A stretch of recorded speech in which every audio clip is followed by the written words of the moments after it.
Hey everybody, this is Carla, and I finally got to see the new movie from the Harry Potter franchise, Fantastic Beasts and Where to Find It. I got to see it Sunday, so I thought, hey, maybe I can do like a little short, quick, hopefully review of the movie because I am, as you know, I'm sure you must know this, I'm a huge Harry Potter fan, and despite what I have said in the previous video that I made about the Harry Potter franchise, I'm not generally very excited about the prospects for the franchise going on now.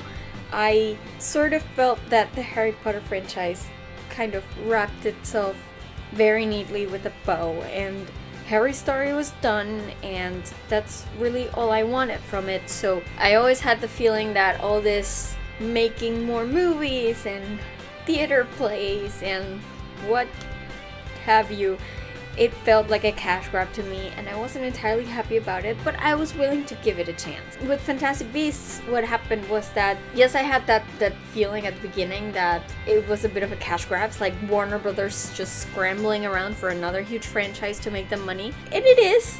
I mean, that's what studios want, right? They want money. So I can't say that it's not what it is. But if it was a good attempt at making money, at least I could get on board with it. Then the marketing started coming out and it didn't really grab me all that much. I wasn't particularly like thrilled with the trailers and the posters and whatnot. As many of my fellow Harry Potter fans have been, I know people that were really excited about this movie, and I wanted to see it. I wasn't like, oh my god, I need to see it opening night. I did want to go see it. I did want to see if they did it right or not, if it felt like Harry Potter again or not, if it felt like I was back home in the Wizarding World or not. So I went to the theater last Sunday with my cousins to finally watch it, and I have to say, I actually really liked it. I think the characters were charming, which I guess I was hoping for it. We don't have a book anymore to base all these stories on, so it feels a little bit like nobody knows what to expect, but I actually quite liked it, and I was really hoping the characters would worm their way into my heart, and they have. So, you know, I'm happy with this. Now, I'm going to just talk a little bit about the movie a bit more in depth, so just a warning, I might blurt out some spoilers without realizing it, so you have been warned. I'm going to try to make this as spoilers free as I can, but you never know what's gonna come out of my mouth, so just keep that warning. If you haven't seen the movie, then it's probably not a good idea for you to be watching this video, just saying. Danger, Will Robinson! Danger! No, Will Robinson! Danger! So here's the thing, I was not expecting this movie to be another Harry Potter. I did feel sort of transported to the Wizarding World again. In the beginning, as soon as people started waving wands and, you know, casting spells that of course I already knew, it felt like coming home again in a little bit of a thing. I do feel, however, that some of the few things that I didn't like about this movie is more or less the tone of it. I think it started off quite dark with the whole Grindelwald thing and the thing they did with the newspapers and stuff. It started off quite dark. You know you're thrown in smack in the middle of the biggest Wizarding World of all time up to that point. So it started off quite dark, and then Newt comes in and it goes a little wacky, which I don't mind funny scenes, of course not. I mean, there were plenty in the Harry Potter series. The difference is that in the Harry Potter series, you're dealing with kids. I mean, these are scenes that didn't necessarily happen in the later installments of the Harry Potter series because the kids had grown up and it had gotten quite dark, and the movie had kind of darkened along with it. But in the first few, yeah, you can find a few jokey moments here and there, and it's understandable because they're kids. But in Fantastic Beasts, they're not kids. It's Newt, who's a grown-up adult who should be adulting.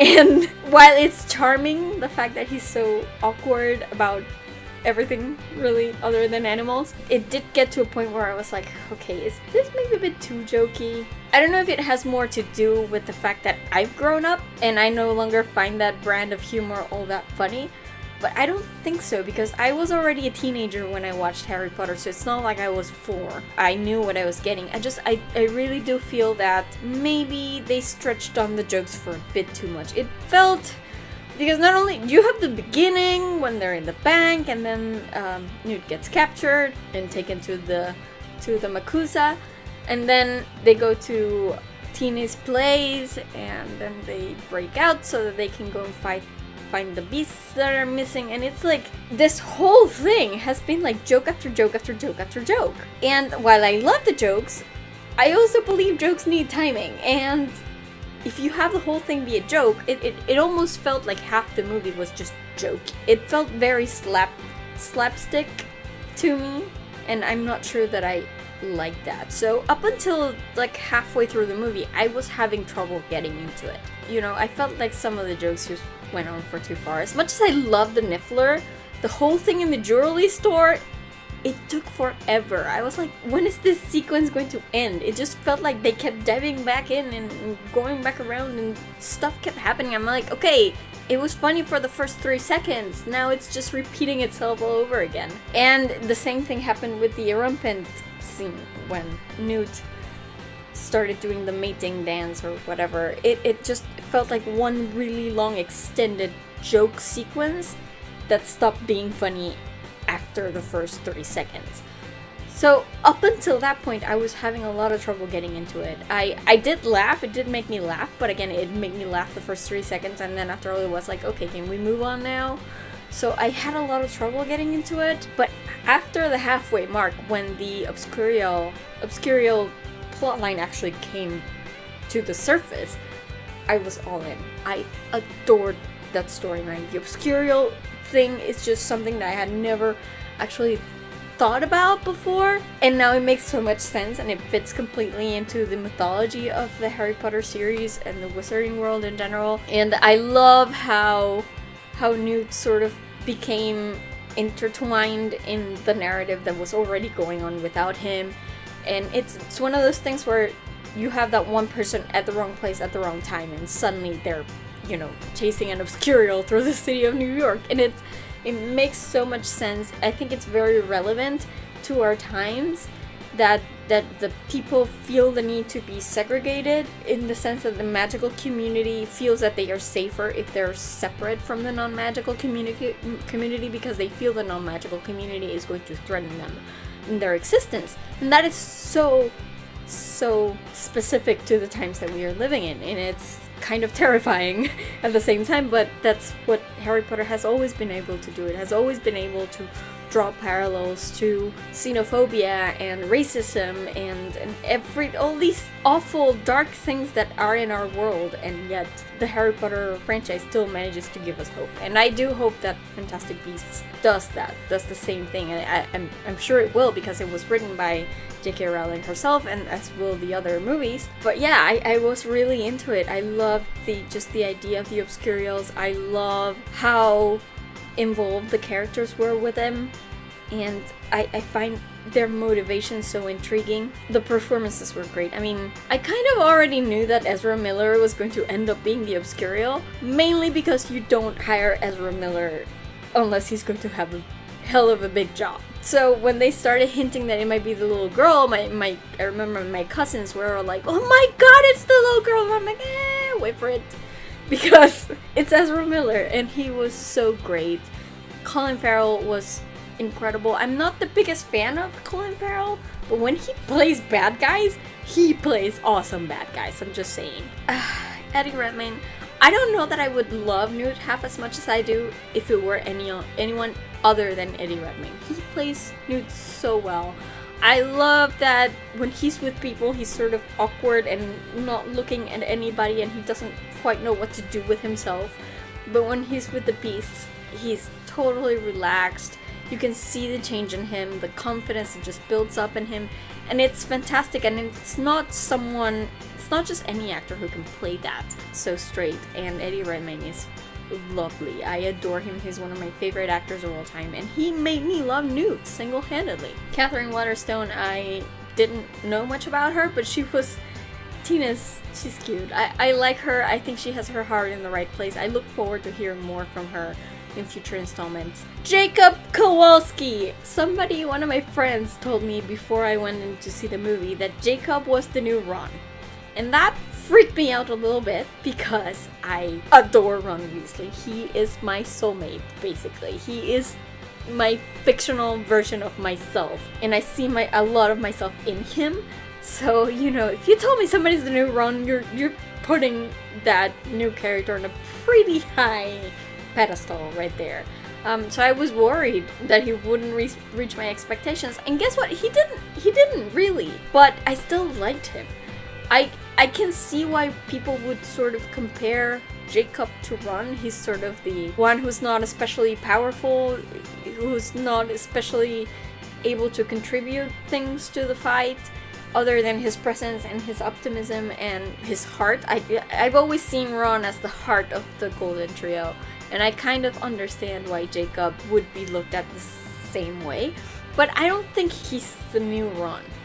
I think he's a nice enough character in himself, and he was definitely one of the best parts of this movie. I mean, he was so cute. I love that he was so just entranced by everything that's happening around him, because he's basically us, right? He's basically the audience when we're confronted with all this magical universe, and I think it's lovely. And he still managed to be as helpful and as positive and as lovely as he possibly could, given his circumstances and his limited amount of power. But I do have to say that I think my ultimate favorite of the main characters in this movie was actually Queenie.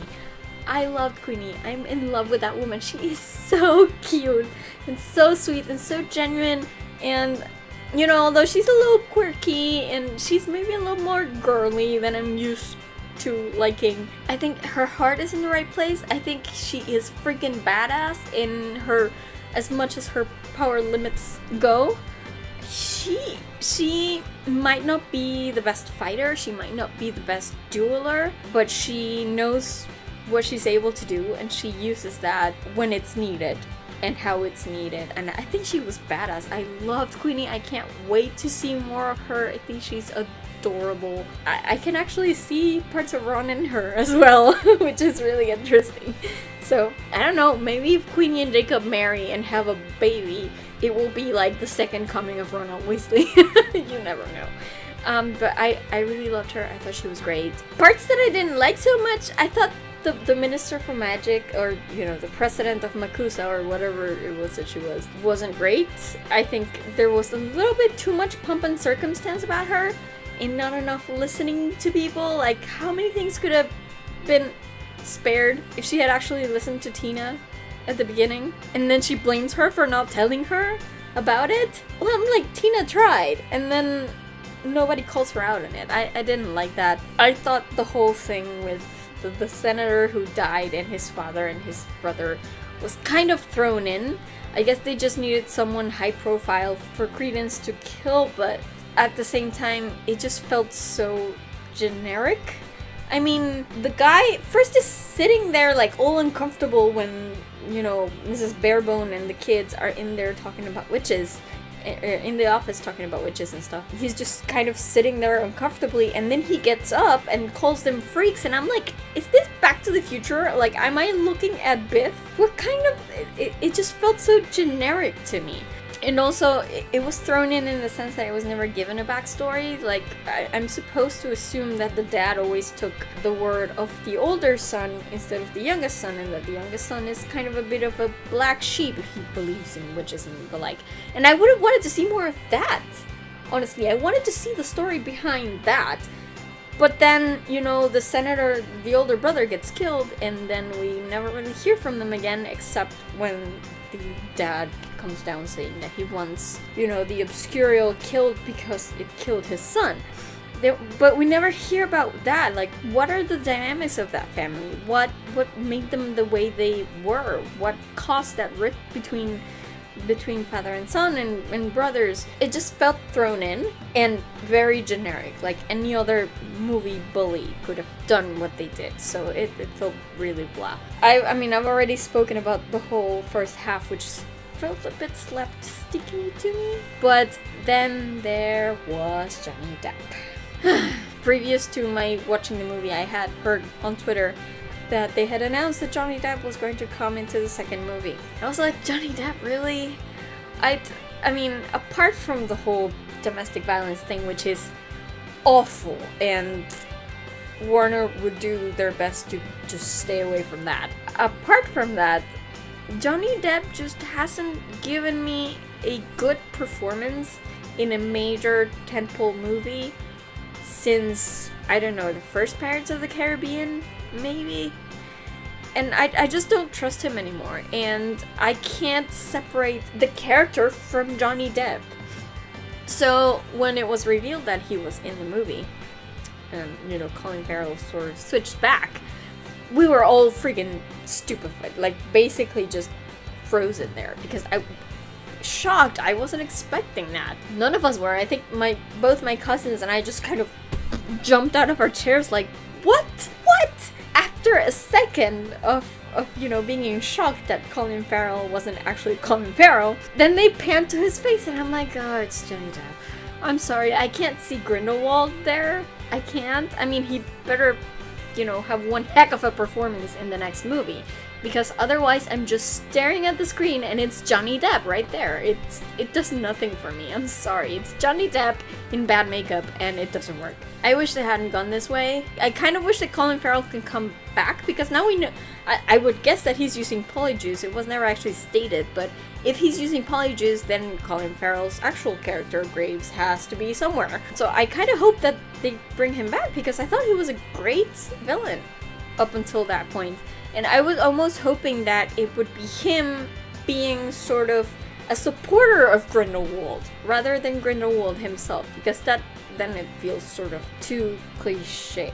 It's like, you know, how does the greatest dark wizard known to the wizarding world at that point just uses polyjuice potion and infiltrates completely the magical Congress of the United States?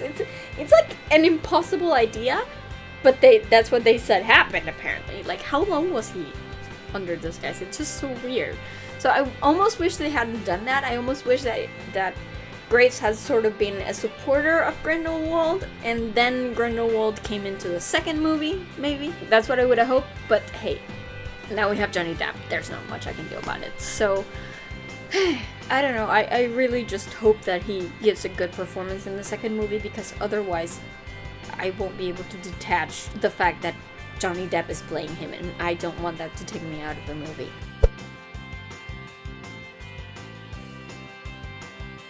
As far as the beasts, most of them were cute. I obviously loved the Niffler. I obviously loved the Belltruckle. Pickett, so cute. The rest of them I didn't care much for. I mean, the Thunderbird was kind of awesome, but at the same time I just sat there like muttering to myself, why can't we not see a horned serpent?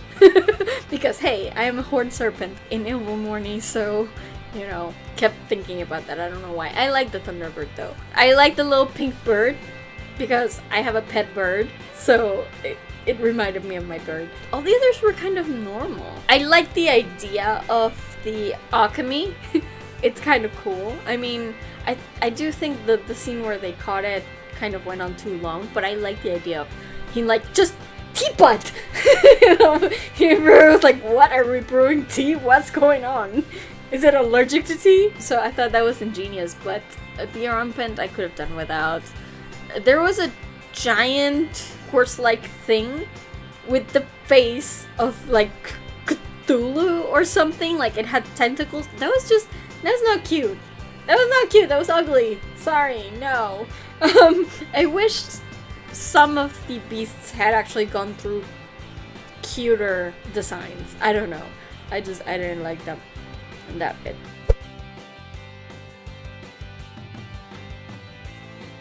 But for the most part, it was okay. A little bit of the CGI was a bit iffy. Like, you could tell, especially with the Niffler in certain scenes, for example. You could sort of tell that it was CGI, and I didn't like that. But I can understand how this huge CGI movie would have a few of the effects be like that. I thought the Obscurus itself, the black cloud, was fantastic. It was wonderfully done, and I know how mad people get when like the evil villain of the movie is a giant cloud of nothing, like with Fantastic Four or with Green Lantern.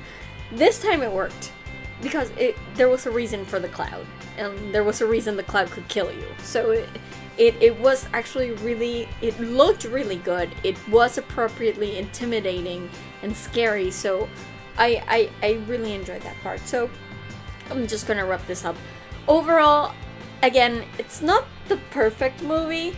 I certainly don't like it more than the Harry Potter movies. I love the Harry Potter movies, or most of them. But it felt good to go back into the wizarding world. It actually did bring me back. Even though at the beginning it took me a while to kind of get into it, once the plot itself actually started rolling, I was all in. So yeah, good job with that.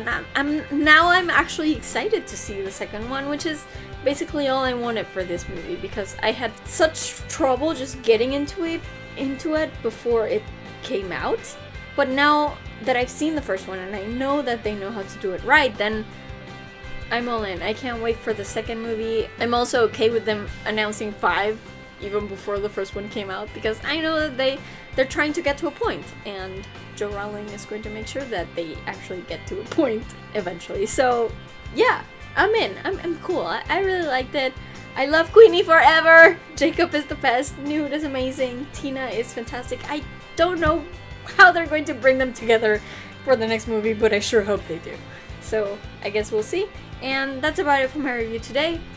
Trying to keep it short here because I do have another video coming for you this Friday.